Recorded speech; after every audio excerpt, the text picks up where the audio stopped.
तो मत जाओ। तो सीता ने बड़ा सुंदर जवाब दिया कि स्वामी सुनो, क्या कहा भैया बिजनेस, साथ छोड़ू ना पिया, साथ छोड़ू ना पिया, बन को जाएगी सिया, ये है मेरा फैसला, ये है मेरा फैसला ओ रामा।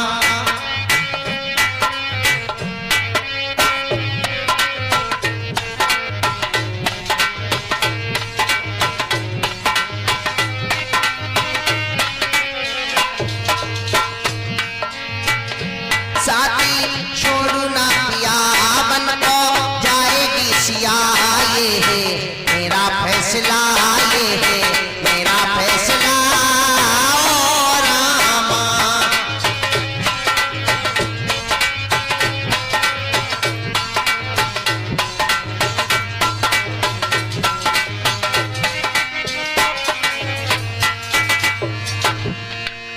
सीता बोली सुनो, मैं भी चलूंगी सैया बनवास में,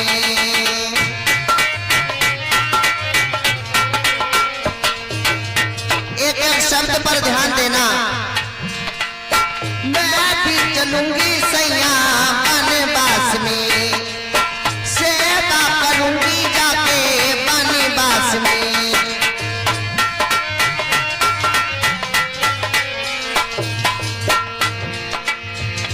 प्रीतम के बिना कछु ना सुहाए, सीता जी कह रही हैं प्रीतम के बिना कछु ना सुहाए, सीता पतिव्रत धर्म निभाए।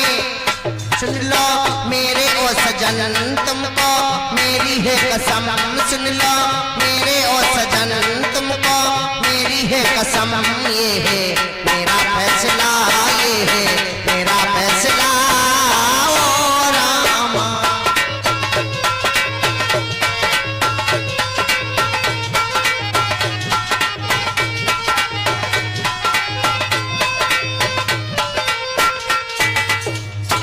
सीता नहीं मानी, आज चल दिए। चलते चलते भगवान अयोध्या से निकले, साथ में अयोध्या के लोग जा रहे हैं। कहते हैं भगवान श्री राम जी ने सर्वप्रथम अयोध्या के पास एक तमसा नदी थी, तमसा नदी को विश्राम किया भगवान ने। सारी अयोध्या साथ में है, रात हो गई तो वहीं पर आराम करने लगे, सो गए। सारी अयोध्या वासी पैदल चलते चलते इतना थक गए कि वहीं पर सो गए। जब सो गए, रात जैसे ही आधी बीती, 2 बजे हैं रात के, तो भगवान राम ने लखन को जगाया, भैया लखन उठ जाओ। मंत्री सुमंत्र को जगाया कि अगर अभी रात से ही निकल लो, अगर सुबह हो गई तो अयोध्या के लोग फिर हमारे साथ में चलेंगे। आज उसी समय आधी रात को ही मंत्री जी ने रथ हाँका और चलते चलते चलते चलते जब तक सवेरा हुआ तब तक भगवान राम श्रृंगवेरपुर में पहुंच गए। इधर सुबह जब अयोध्या के नर नारी उठे कि हाय हाय धोखा दे दिया, भगवान चले गए। अयोध्या के नर नारी पुनः अयोध्या लौट आए। उधर भगवान कहाँ पहुंचे? श्रृंगवेरपुर में पहुंचे। श्रृंगवेरपुर के राजा थे वक्त निषाद राज। आज निषाद राज से मित्रता करते हैं। भगवान राम निषाद राज जी से यहाँ पर दूसरी बार मिल रहे हैं। अब ध्यान देना कि पहली बार निषाद राज और भगवान राम कहाँ मिले थे, क्योंकि भगवान तो कभी आए नहीं बनवास, जंगल तो कभी आए नहीं। पहली बार कहाँ मिले थे? ये निषाद राज जी जो थे, ये जिस जगह गुरुकुल में भगवान राम पढ़ाई करते थे, शिक्षा ग्रहण कर रहे थे, उसी जगह पर निषाद राज भी शिक्षा ग्रहण कर रहे थे। ये इनके बचपन के सखा थे। आज निषाद राज जी को पता चला कि राम आ रहे हैं। सर राम अपने साथ में सीता है, लखन लाल है। सही निषाद राज अपने गांव से तरह तरह नाना प्रकार के भोजन व्यंजन बनवा करके लाए हैं। भगवान राम बोले नहीं प्रिय मित्र, मैं इन सबका सेवन नहीं कर सकता। मैं 14 वर्षों के लिए वनवास आया हूँ। ना तो किसी घर जा सकता हूँ, ना किसी गांव में। जंगल में रहना है और सिर्फ कंदमूल फल खाना है। भगवान राम के लिए कंदमूल फल आए। भगवान ने कंदमूल फल खाए, पत्तों की चटाई बनाई, उसी पर रात भर विश्राम किया। और जैसे सवेरा हुआ तो भगवान राम ने लक्ष्मण से बरगद का दूध मंगाया। बरगद का दूध मंगा करके भगवान अपने बालों में लगाने लगे। भगवान राम मोटी मोटी जटाएं बना ली। मंत्री सुमंत्र ने देखा कि हे राम, तुम ये मोटी मोटी जटाएं क्यों बना रहे हो? भगवान राम बोले, मंत्री अब मैं 14 वर्षों के लिए वनवास आया हूँ। पिता की आज्ञा का पालन करना है। मैं 14 वर्षों के बाद ही घर को जाऊंगा। महाराज दशरथ ने तो ये कहा था, मंत्री बोले कि राम को गंगा स्नान करके वापस करा लाना, और तुम तो ये जटाएं बना रहे हो। ये कुछ दानदाताओं के नाम है। धर्मेंद्र राठौर 11 रुपए अन्नदान साथ में, गंगाराम मौर्य 10 रुपए अन्नदान साथ में, राम गोपाल मौर्य 11 रुपए अन्नदान साथ में, राम कुमार राजपूत 51 रुपए, प्रमोद मौर्य 10 रुपए, प्रदीप कुमार राजपूत 11 रुपए फल अन्नदान साथ में, नरेश कुमार राजपूत 11 रुपए अनुदान साथ में, श्री राम राणा 10 रुपए अनुदान साथ में, गौरव राठौर 21 रुपए अनुदान साथ में, दामनी राठौर 11 रुपए अनुदान साथ में, संजना राठौर 10 रुपए अनुदान साथ में, बाबूराम राजपूत 11 रुपए अनुदान साथ में, धर्मपाल राठौर 20 रुपए अनुदान साथ में, शिव कुमार राजपूत 50 रुपए अनुदान साथ में, मोनीलाल राजपूत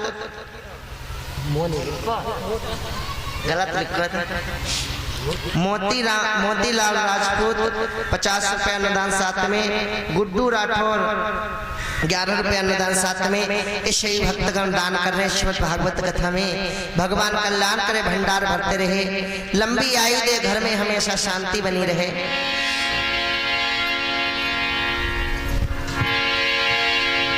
बोलिए सत्य गुरुदेव भगवान की। श्रोता बंधुओं, मंत्री ने राम को बहुत समझाया पर राम ने मना कर दिया। जब लक्ष्मण से कहा तो लक्ष्मण तो बड़े ही गुस्सा वाले थे, मना कर दिया कि कैकेयी से कहना कि अब खूब आराम से रहे। जब सीता के पास पहुंचे तो सीता से कहा, बेटी तुम ही लौट चलो वरना महाराज दशरथ की मृत्यु निश्चय है, वरना महाराज दशरथ नहीं बचेंगे। श्रोता बंधु, उसी समय सीता ने जवाब दिया,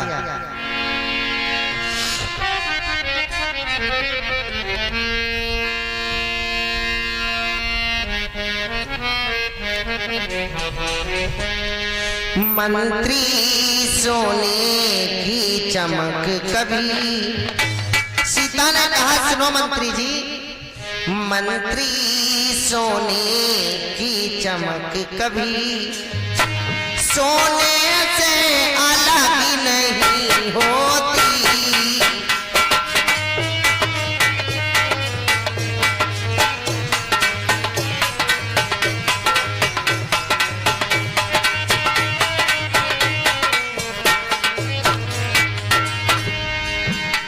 मंत्री सोने की चमक कभी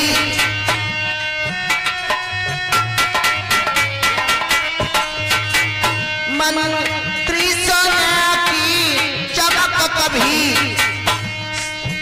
सोने से अलग नहीं होती।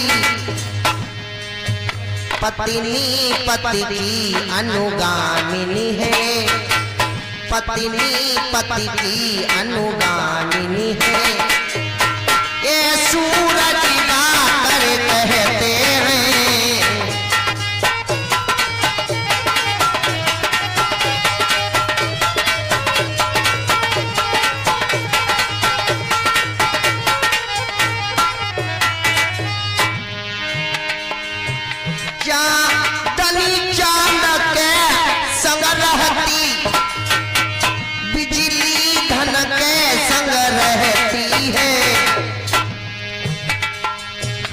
पत्नी पति की अनुगामिनी है, पत्नी पति की अनुगामिनी है।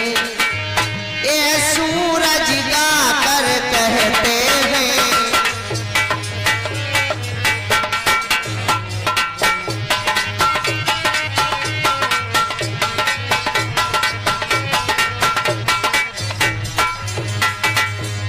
मंत्री जी एक बात बताओ, अगर पेड़ की छांव से अगर छाया अलग की जाए हो सकती है भैया लोगों? नहीं हो सकती।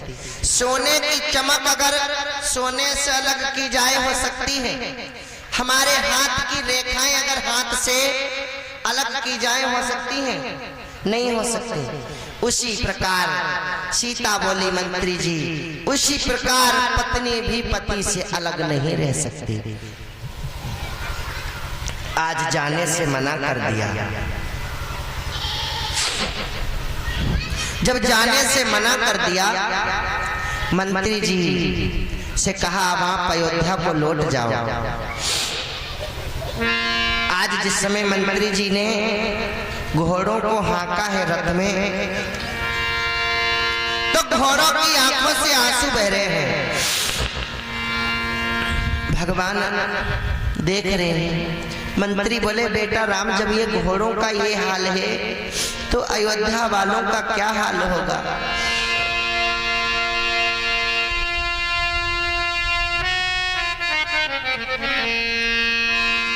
आज वो घोड़े रथ में हाँक ही नहीं रहे हैं।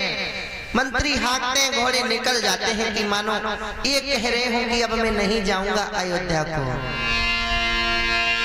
मंत्री ने जब घोड़े जोड़े तोड़े देते हैं रथ को भी, कोड़े खाकर भी नहीं बढ़े, कोड़े खाकर भी नहीं बढ़े। अब कोड़ों से मारने लगे मंत्री जी, लेकिन घोड़े पैर आगे नहीं बढ़ा रहे। कोड़े खाकर भी नहीं बढ़े, तो रथ को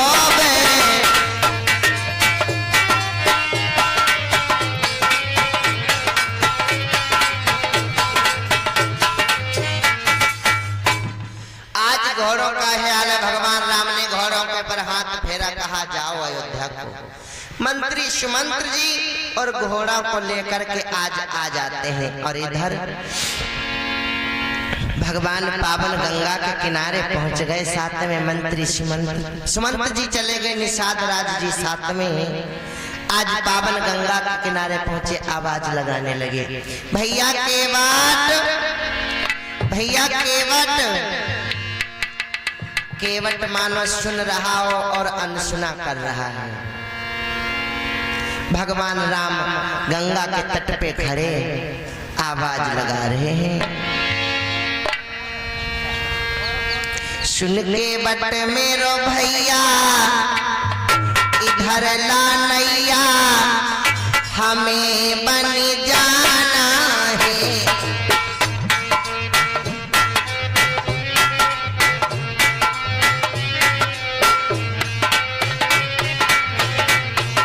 सुन के बट मेरो भैया इधर ला नैया, हमें बन जाना है।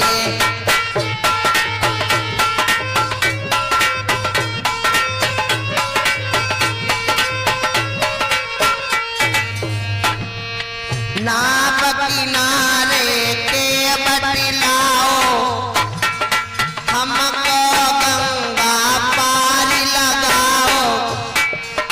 ओ माझी रे भैया इधर ला नैया, हमें बन जाना है।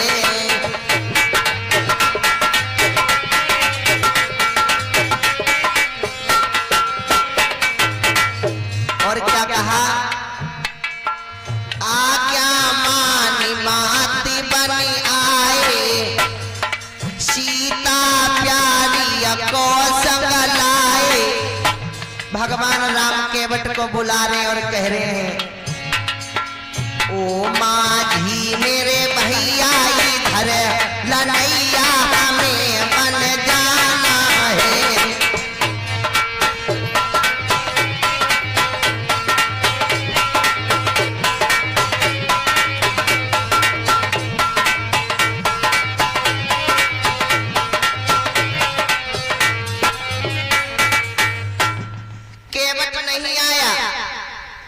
भगवान आवाज लगा रहे हैं, मागी ना बन के बटी आया,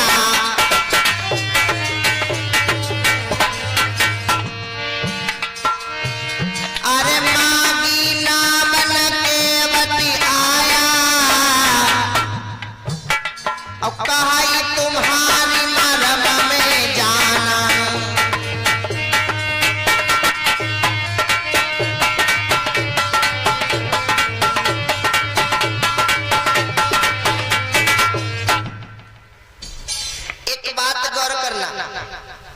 अगर भाई जो घाट होगा, जो लोग जिस जगह नवैया चलती हो और अगर हम लोगों को पार उतरना हो भैया, वहां पर तो कम से कम 10-20 नवैया होनी चाहिए और होती हैं। पार उतरते हैं भाई, इसकी पार चली गई, दूसरी नवैया पर बैठ जाएंगे, दूसरी ने तीसरी पर। लेकिन जब भगवान राम गए तो वहां पर और कोई नवैया ही नहीं है, सिर्फ एक ही नवैया है। गौर करना, और सब नवैया कहाँ चली गई? क्योंकि इस केवट ने, वहां का राजा था निषाद राज, एक दिन निषाद राज शिकार खेलने गया, शिकार खेलने गया, ये जंगल में भक्तों भटक गया, जंगल में इसे प्यास के कारण मूर्छा आ गई, जमीन पर पड़ा है। तब तक केवट निकल गया कमंडलिया में पानी लिए। जब केवट ने देखा कोई पेड़ के नीचे मूर्छित पड़ा है, तो इस केवट ने जाकर के पानी पिलाया। निषाद राज उठ गए। निषाद राज जी बोले तुम कौन हो? तो बोला भैया मैं केवट हूँ, गंगा नदी में अपनी नवैया चलाता हूँ। तो निषाद राज जी बोले मैं प्रसन्न हुआ, मांग लो, तुम क्या मांगते हो? तो केवट बोला कभी समय आएगा महाराज तो हम मांग लेंगे। तो आज जैसे केवट को पता चला कि भगवान राम आए हैं, तो केवट पहले ही निषाद राज जी के पास गया, बोला महाराज आज जितने लोग नवैया चलाते हैं सबको मना कर दो कि कोई अपनी नवैया वहां पर ना ले जाए घाट पर, सिर्फ हमारी ही नवैया रहेगी।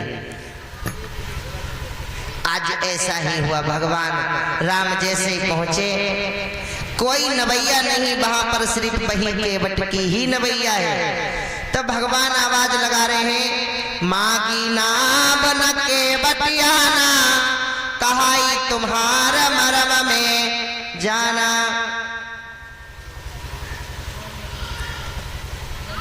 देखिए जब इस चौपाई के हम अर्थ निकालेंगे भैया, मागी नाभ न केवट आना, यानी भगवान ने नाभ मांगी और केवट को नहीं बुलाया। बिजनेस भैया कि मागी नाभ न केवट आना। और जब दूसरा अर्थ निकालेंगे, मागी नाभ न केवट आना, यानी भगवान ने नाभ नहीं मांगी, केवट को बुलाया। और दूसरा अर्थ, केवट को नहीं बुलाया, नाभ मांगी। लेकिन भगवान को तो केवट से भी काम है और नाभ से भी काम है, दोनों का उद्धार करना है। आइए पहले गौर करिए कि ये केवट है कौन। एक केवट आप लोग जानते होंगे कि पूर्व जन्म में कछुआ था। ये सुनिए कि ये कछुआ से पहले कौन था। एक कछुआ से पहले एक मनुष्य था, इसका नाम था भक्तों कुरमुख दास। बड़ा आलसी टाइप का था ये। इसके गुरु का नाम था मांडव ऋषि। ये मांडव ऋषि का चेला था और कुरमुख दास कहा था।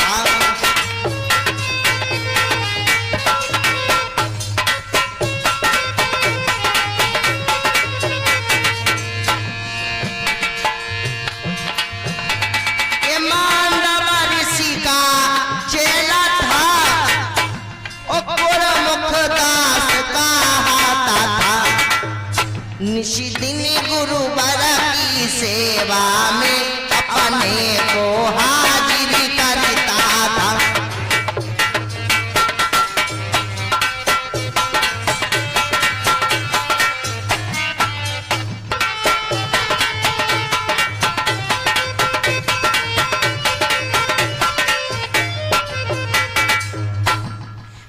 सेवा करता, लेकिन ये बड़ा आलसी था। बढ़िया तो नहीं हारमोनियम का।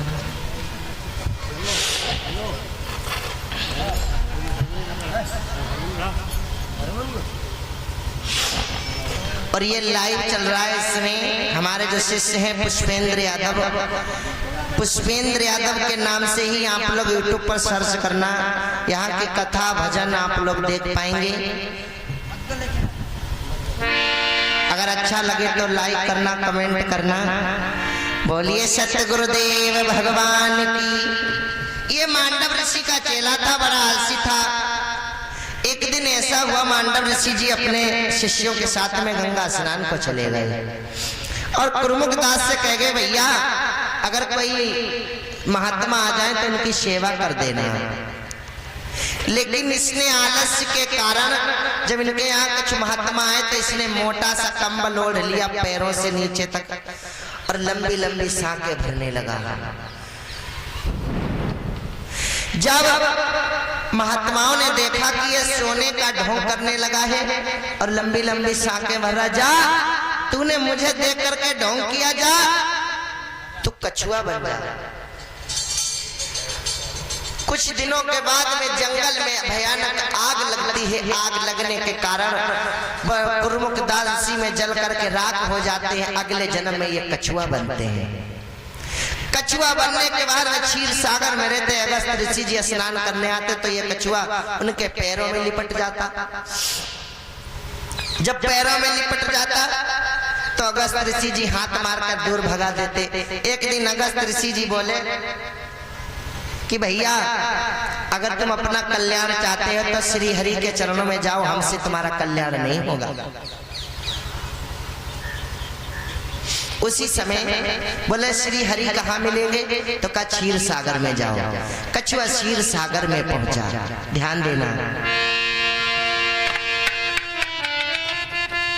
हे ज्ञानी ध्यानी बात सुनो, क्षीर सागर विष्णु विराजे थे। हे ज्ञानी ध्यानी बात सुनो, क्षीर सागर विष्णु विराजे थे। जग जननी सेवा करती थी और से नाम विराजा में थे। जग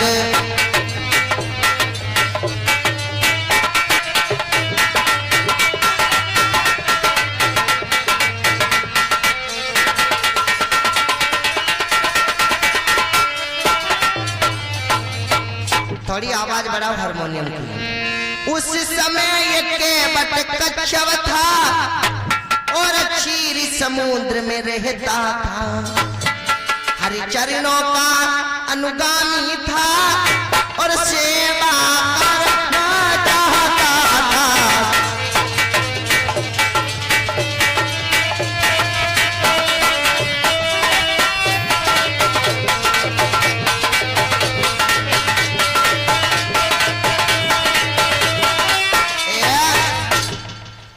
कछुआ ने सोचा पहुंच गया शेष सैया पर भगवान विष्णु विराजमान।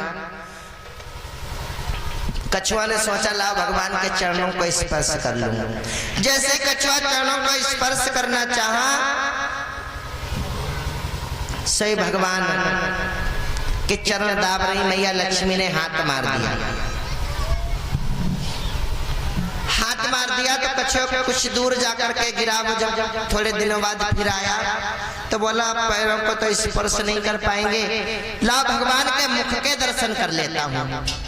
और जैसे ही भगवान के मुख के दर्शन करने चाहे श्रोता बंधुओं, उसी समय शेषनाग ने ऐसी फुसकार मारी कि कछुआ के राम नाम सत्य हो गया।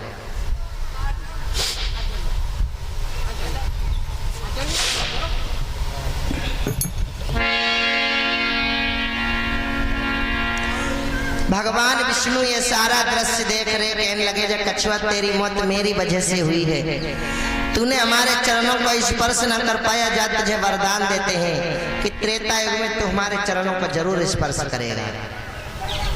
तो ये वही कछुआ केवट बना है और ये वही विष्णु राम बने हुए हैं, वही लक्ष्मी जी सीता बनी है और वही शेष अवतारी लखन लाल बने हैं। बोलिए श्री रामचंद्र भगवान की। आइए आप ये बताते हैं कि ये नवैया जो थी ये कौन थी। एक चित्रकेत नाम का गंधर्व था भैया।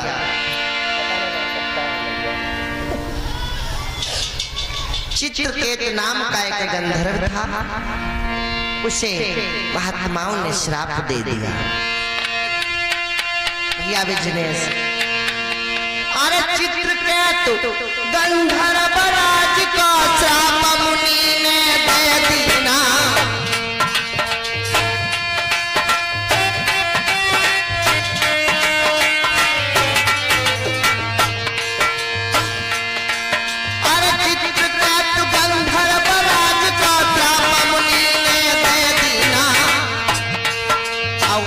श्राप के बलबूते गंधर्व को गाछ बना दीना।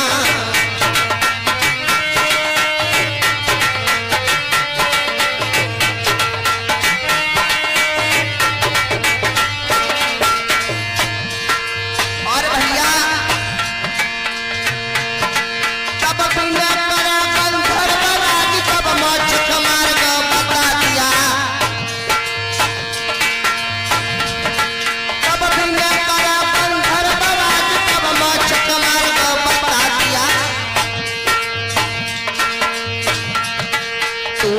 बनेगा केवट के उधार उसी बीच बता दिया।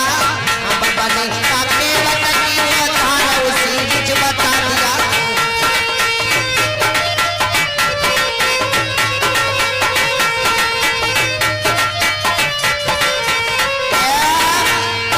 इसी बीच में चंद्रपाल भैया अपने कर कमलों द्वारा दर्शन पे भेंट कर रहे हैं। भगवान कल्याण कर भंडार भरते रहे। चित्रकेत नाम का गंधर्व ऐसे मुनियों ने श्राप दे दिया, मंदिरा पान किए हुए था कि जाओ तुम वृक्ष हो जाओ।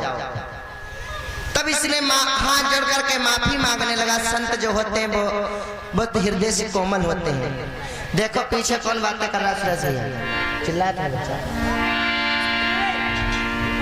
तो आज जब हाथ जोड़ करके माफी मांगने लगा क्या करे, तो बोला सुनो तेरा कल्याण ऐसे होगा, तेरे वृक्ष से नवैया बनाई जाएगी जिसपे भगवान राम अपना चरण रखेंगे तो तेरा कल्याण हो जाएगा। बोलिए भक्त और भगवान की। ताज भगवान नवैया मांग रहे। केवट बोला प्रभु मैं आपके मर्म को जानता हूँ, मैं नवैया पे नहीं बिठाऊंगा। क्यों? क्योंकि हमने सुना है पत्थर की शिला नारी बन गई थी, अब प्रभु जाता मेरी काठ की नवैया है। केवट बोला प्रभु सुनो, चरणों की रजी जादू की भरी मोहे डर लागे, मोहे डर लागे।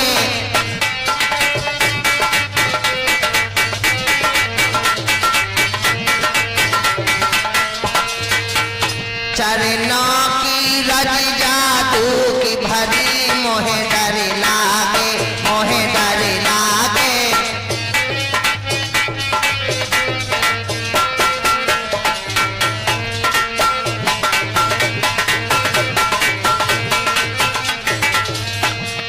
तरनियों मुनि धरनी हुई जाई, बाट पर मोरी नाव न जाई। इही कारण से हम देर करी, मोहे डर लागे, मोहे डर लागे।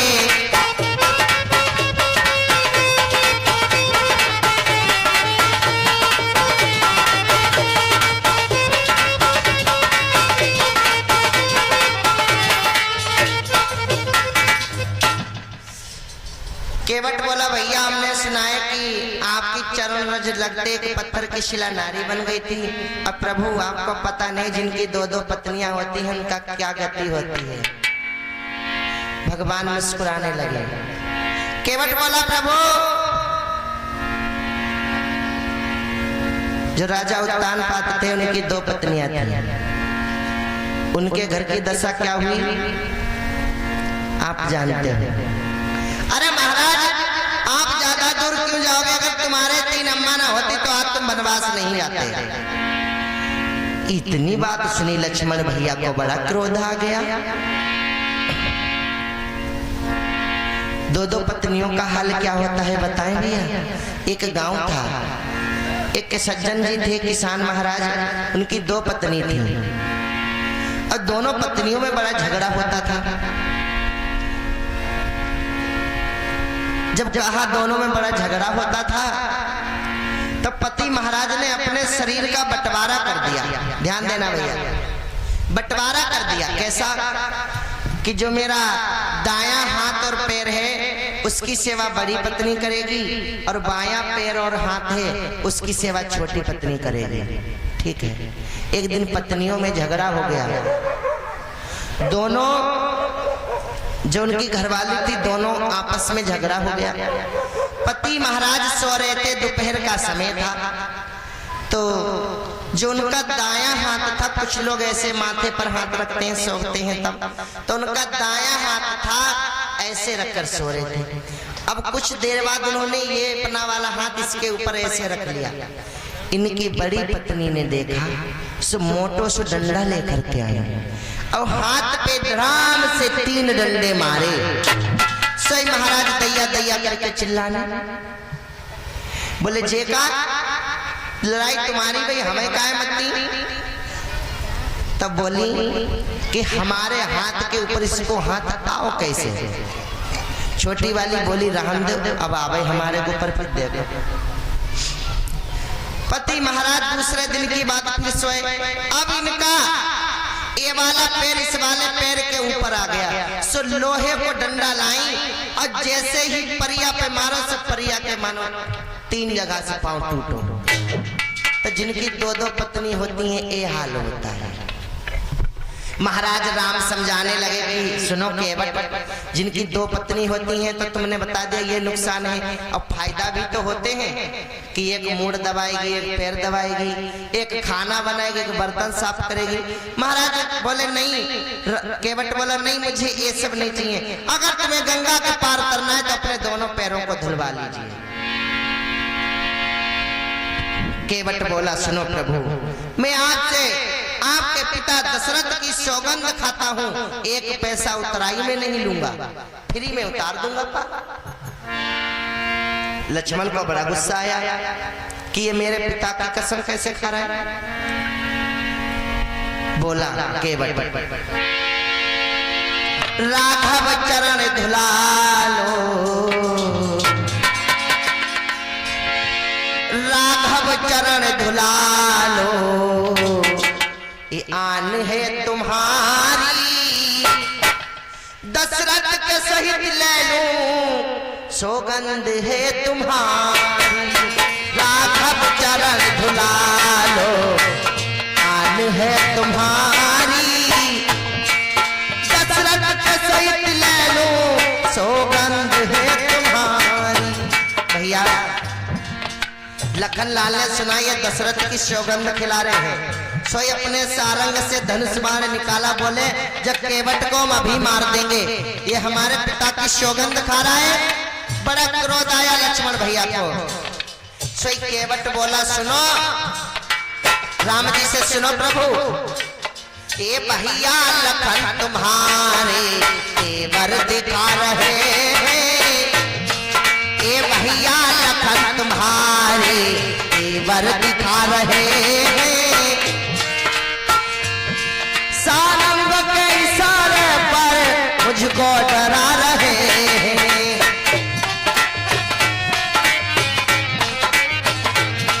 और बोला केवट चलने को यहाँ एक भी डांटना डपट है, यहाँ और कोई दूसरी नवैया भी नहीं है जिसपे तुम बैठ करके चले जाओगे। ये भैया तुम्हारे इतने तेवर दिखा रहे हैं, चलने को यहाँ एक भी डांटना डपट है, क्योंकि यह अयोध्या नहीं ये गंगा जी का घाट है, घाट है। अगर पार करना चाहते हो चरणों को दबा लो। सोई केवट बोला। भगवान राम मुस्कुराने लगे, मानो सीता से कह रहे हो कि देखो तुमने चरणों को स्पर्श नहीं करने दिया, आज देखो ये चरण को धोने की बात कर रहा है। उसी समय भगवान राम बोले ठीक है भैया केवट, जो तुम्हारी इच्छा है जल्दी करो, मुझे गंगा के पार उतारो। राम रजाय सुपावा पान कठौता भरी ले आवा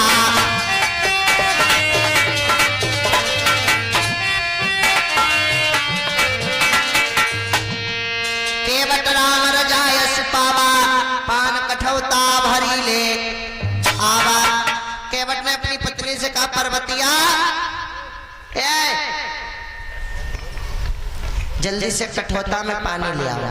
अच्छा कठौती अब किसी के यहाँ है, माताओं बहनों के यहाँ हमने देखी थी। पहले बताता है माता बहन कठौती बनवा लिया करती थी, उसी में रोटी रखती थी। और केवट के पास भी कठौती थी कि जो नवैया में पानी भर जाता था तो कठौती से बाहर निकालता था। लेकिन केवट ने अपनी, कितना होशियार केवट है, अपनी पत्नी से ये नहीं कहा कठौती ले आओ, ये कहा कठौता ले आओ। सोचने लगा पहले कठौती में पैर धोएंगे, अगर कठौती होगी तो स्त्री, कठौती स्त्री शब्द है, तब वो लड़की बन जाएगी, और कठौता होगा तो लड़का बनेगा। कुछ नहीं, हमें कमा के ही खिलाएगा, लड़की होगी तो विवाह करना पड़ेगा। सोई केवट बोला पर्वतिया कठौता में पानी ले आओ। सैफ उसकी पत्नी कठौता में पानी भर के लाई। आज भगवान का एक पैर रखा, धोने लगा, मसल मसल के धो रहा है। अब बोला प्रभु दूसरा भी पैर रखिए, दूसरा पैर रखा, दोनों पैर धोने लगा। जब छोटा सा कठौता में अगर किसी को खड़ा कर दिया जाए तो वो हिलने लगेगा। अब कठौता में भगवान राम खड़े, केवट पैरों को धो रहा है, से भगवान हिलने लगे। तब केवट बोला प्रभु हमें पकड़ लीजिए वरना गिर जाओगे। कितना बड़भागी केवट, दोनों पैरों को धो रहा है, अब भगवान के दोनों हाथ केवट के सर पर हैं। कितना बड़भागी केवट है। आज जब केवट ने भगवान राम के चरण धो दिए, उसके बाद में कहा प्रभु हम अब आपको गोद में ले जाकर के नवैया में बिठाएंगे, अगर तुम फिर पैदल जाओगे फिर रेत लग जाएगी पैरों में। कितना बड़भागी केवट, भगवान को गोद में उठाकर नवैया में बिठाया। मैया सीता के भी चरणों को धोए, लक्ष्मण के भी पैरों को धोया, नवैया में बिठाया। अब देखिए केवट क्या कर रहा है। चरण धोई जलपान कर, चरणामृत लो आज, चरणामृत पीकर वो केवट धन्य भयो है। आज भगवान के चरणों को जो पानी था धोया हुआ, बताते स्वयं केवट ने पिया कि भगवान के चरणों का चरणामृत है। अब केवट बोला, भगवान बोले अब तो चलो। तब केवट बोला प्रभु अब नहीं, अभी नहीं जाएंगे, हमने सुना है तुमने गुरुकुल में बड़े मंत्र और विद्याएं सीखी हैं, अब थोड़े मंत्र पढ़ो जो हमारे पूर्वज हैं उनका उद्धार करो। कितना होशियार केवट। देखिए जो भगवान की भक्ति करता है, सत्संग करता है, भजन करता है, कथा का रसमपान करता है, तो उसकी 7 पीढ़ियों का उद्धार हो जाता है। वो 7 पीढ़ी कौन सी है? जैसे 3 पीढ़ी हमारी गुजर गई, जैसे हमारे पिताजी, हमारे दादाजी, हमारे परदादाजी, 3 पीढ़ी हो गई, और 3 पीढ़ी आने वाली, हमारा बेटा, हमारा पोता और परपोता, 6 पीढ़ी हो गई, और 7 में हम खुद। 7 पीढ़ियों का उद्धार होता है। और केवट ने अपनी 7 पीढ़ियों का उद्धार करवा लिया। अब नवैया में बिठाया, नवैया को चलाने लगा, बीच धार में पहुंचा तो केवट मन में गुनगुनाने लगा।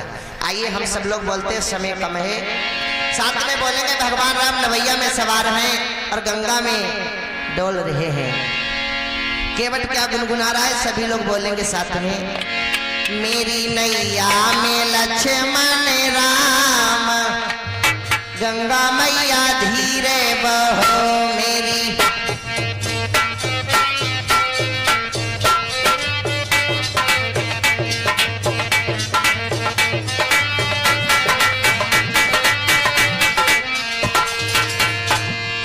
धीरे बहो मैया धीरे बहो, मेरी नैया में लक्ष्मण राम, गंगा मैया धीरे बहो, मेरी नैया में लक्ष्मण राम, गंगा मैया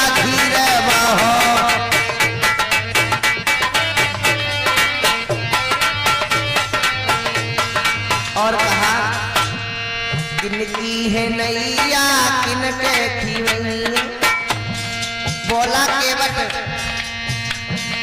किसकी है गंगा जकिन की नवैया किनकी है किनके है लक्ष्मण राम गंगा मैया धीरे बहो मेरी।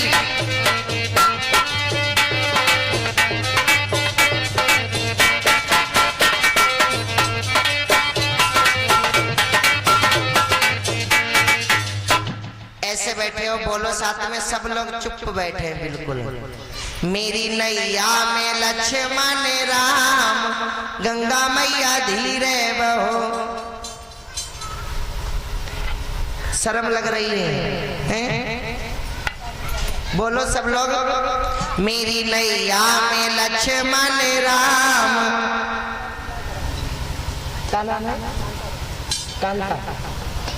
कांता प्रसाद जी के यहाँ से 50 रुपया अनुदान साथ में। भगवान कल्याण करे भंडार भरते रहे।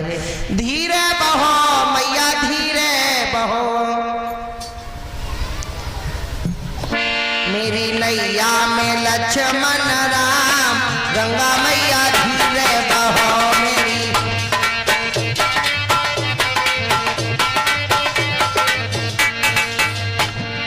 भगीरथ की गंगा है केवट की नवैया। भगीरथ की गंगा है केवट की नवैया। आओ दशरथ के लक्ष्मण राम गंगा मैया धीरे बहो।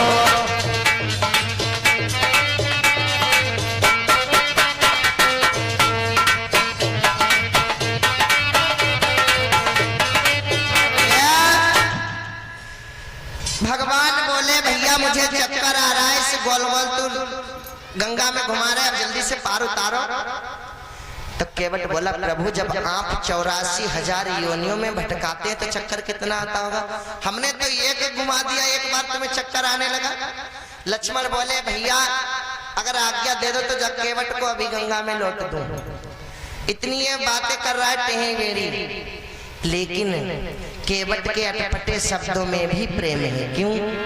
सुन केवट के बेन प्रेम लपेटे अटपटे बिहसे करुणा नेन चितई जाने की लखन तने। केवट लड़ रहा है झगड़ रहा है, लेकिन आज जैसे ही नवैया पार लगी उतर ठाड़ी भय सुर सरी रेता।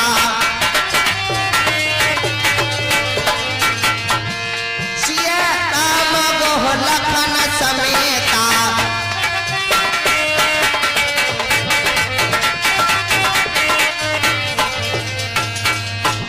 उतर ठाणी वे सुर सरी रेता श्री राम गोह लखन समेता। अब जैसे नवैया के पार उतरे तो अब तक केवट प्रभु से बड़े अटपटे शब्द कह रहा था, लेकिन जैसे ही गंगा के पार हुए से केवट ने देखा भगवान राम उतर के जैसे ठाणे भये हैं, सोई केवट प्रभु के चरणों में जैसे लाठी पड़ी होती है डंडाकार लेट गया। भगवान ने उठाया। केवट बोला भगवान मन में सकुचा गए कि हमने नवैया के पार बैठकर उतर आए पर हमने केवट को कुछ नहीं दिया। और एक बात याद रखना भैया, सबकी मजूरी रोक लो, दो लोगों की मजूरी कभी मत रोकना। किसकी? नाई की बाल कटवाई और धोबी की कपड़ा धुलवाई। श्रोता बंधु आज उसी समय भगवान सब चाहे कि अब हम क्या दें, भगवान तो बनवासी वस्त्रों में आए, देने के लिए कुछ भी नहीं है। कहते पत्नी वही जो पति के हृदय के बात को समझे। मैया सीता मन में समझ गई पिए ही कीजिए जान निहार।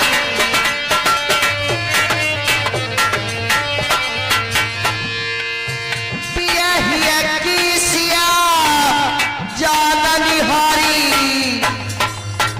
मैया समझ गई पिया ही कीजिए जान निहारी। मरी मुदिरी मनी मुदिरी उतारी।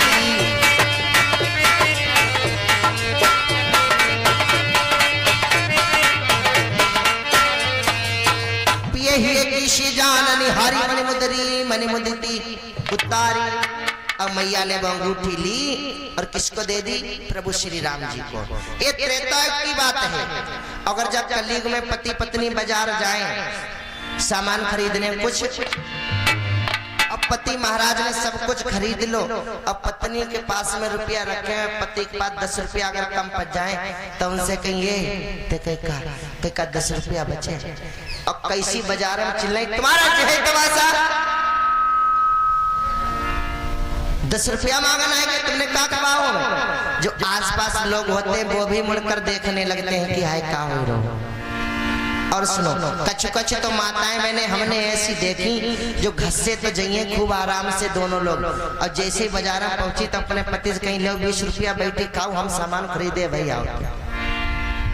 लेकिन मैया सीता कैसी, अपने आप भी दे सकती थी केवट को अंगूठी, लेकिन भैया सर्वप्रथम श्री राम जी को अंगूठी दी मैया सीता ने। उसके बाद में वो अंगूठी श्री राम जी ने केवट के हाथ में दी तो केवट रोने लगा, नहीं प्रभु मैं इतने दिनों तक आपका इंतजार कर रहा था कि आप आएंगे, हमारी नवैया में बैठेंगे। बहुत काल में की न मजूरी,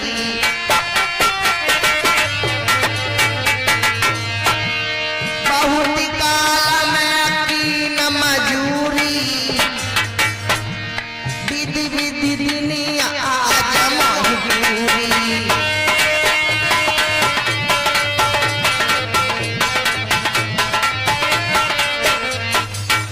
इतने दिनों से मजूरी कर रहा जिसका मुझे आज फल मिल गया, केवट रोने लगा। वो अंगूठी भगवान राम ने रख ली। अब ध्यान देना, आगे कथा आएगी जब सीता का हरण हो जाता है, जब हनुमान जी सीता मैया का पता लगाने जाते हैं तो भगवान से हनुमान जी बोलते हैं कि आप कुछ कोई ऐसी निशानी दीजिए जो हम सीता को दिखाएंगे तो वो जान पाएंगे कि मुझे राम ने भेजा है। तो यही अंगूठी भगवान राम हनुमान जी को देते हैं। आगे कथा आएगी, बड़ा सुंदर प्रसंग है। तो आज केवट ने लेने से मना कर दिया और क्या मांगा? बड़ा होशियार केवट है, कुछ नहीं मांगा, कहा अब मुझे एक वरदान दीजिए। क्या? फिरती बार, यानी जब 14 वर्षों के बाद आएंगे इसी प्रकार हमारी नवैया में बैठ करके हम तुम्हें पार करेंगे, तब जो आप मुझे देंगे वो मैं प्रसाद के रूप में ले लूंगा। कि यानी फिर मांग लिया कि फिर आप हमारे इधर आना। और जब भगवान लंका पे जीत करके रावण का वध करके लौटते हैं, अशोक विमान पर बैठ करके भगवान आए थे, लेकिन भगवान ने उसी जगह वो वचन याद आ गया और अशोक विमान से उतरकर फिर नवैया पर बैठकर भगवान पार उतरे थे। भगवान ने केवट को भक्ति का वरदान दिया। भगवान आगे बढ़ते हैं, आइए 2 बार राम जी का नाम बोलते हैं, आगे की कथा जैसा समय मिला। बोले सतगुरुदेव भगवान की, वृंदावन बिहारी लाल।